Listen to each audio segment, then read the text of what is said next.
icyongereza cyiza cy'umwimerere niyo mpamvu tugiye gukomereza aha ngaha. Let's continue to learn synonym in sentences. We are going to act wisely. Reka dukomeze kwiga impuzanyito mu nteruro. Turebere hamwe cyangwa se dukorere hamwe. We are going to act wisely. Let's continue to learn synonym in sentences. Ubushize mwarazibonye uburyo bazikorera mu nteruro. Terrific.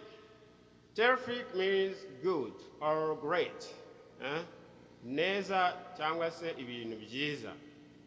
For example, you look terrific. You look terrific. Uragaragara neza. Uragaragara neza. Gorgeous. Gorgeous means beautiful. Beautiful, ubwiza bw'ikintu. Ushobora kuba ufite umusatsi mwiza bakavuga ngo your hair look gorgeous. Your face look gorgeous. Isura yawe rwose irasa neza. You look gorgeous. Urasa neza. Isura yawe irasa neza. Handle. Handle means deal with. Deal with gukemura ibintu runaka. Ushobora kuba uri mu kazi muri guhana nyine feedback mukaba muri gukemura ibibazo nk'ibyo byerekeranye n'imirimo. We can handle this job by ourselves.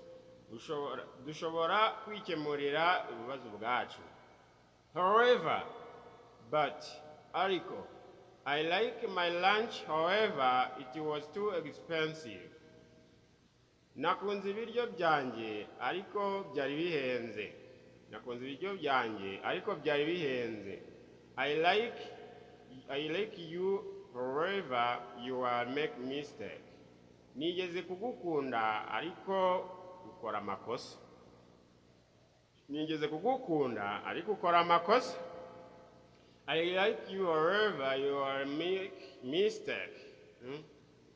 Nagukunze rwose ariko tuza kwangana kubera ukora amakosa. That's it. Consume. To use. Gukoresha. If you are able to consume more food, you can do more work. If you are able to consume more food, you can do more work.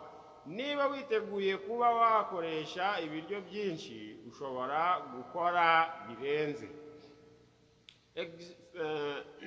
Express. Express means say. Kuvuga. For example, they express their ideas perfect. Batambukije cyangwa se bavuze ibitekerezo byabo neza. They express. Assist, aid or help. Gufasha. Can I assist you? Shobora kugufasha.